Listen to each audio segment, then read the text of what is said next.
Hello again, Stefan here, and it's Friday, the 18th of August in 2023. So, just carrying on from what I said yesterday, I wanted to make clear some things which I may have given the wrong impression about or may have been misunderstood. So, I'll just clarify that. Any organization or company that is trying to help people with any disease, I think it's a good thing to do. So, I applaud not salute those companies. My criticism is the methods being used, which I think are dictated by the advertising companies, not by the people who are attempting to raise money. I think it's more a case of they say they know what appeals to people. They say things like, we know what pulls on the heartstrings, what makes people actually donate because of feeling sorry for whatever. And I can understand them doing that because it's all about money from their point of view.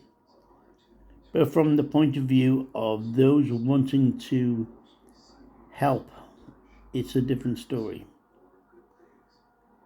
If you understand that all carbohydrate, period, when it enters the body, is converted into sugar.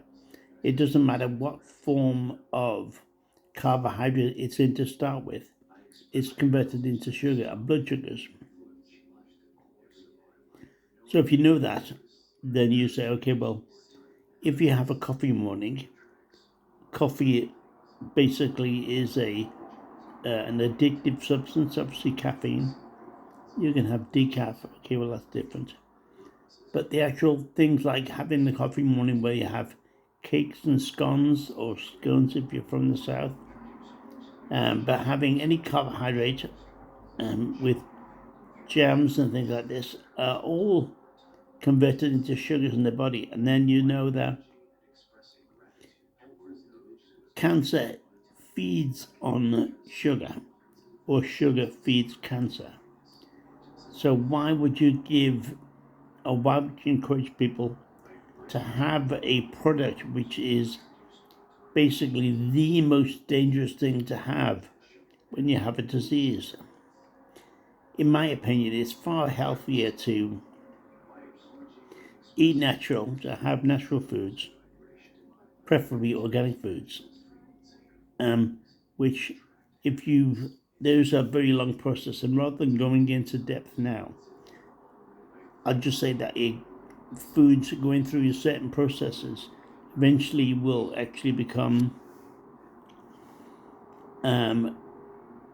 mitochondria, which mitochondria is feeding the ADP, which is adenosine diphosphate, which then creates the adenosine triphosphate, which basically is feeding the body. It's feeding the muscles, or allowing the energy to be used at a later date.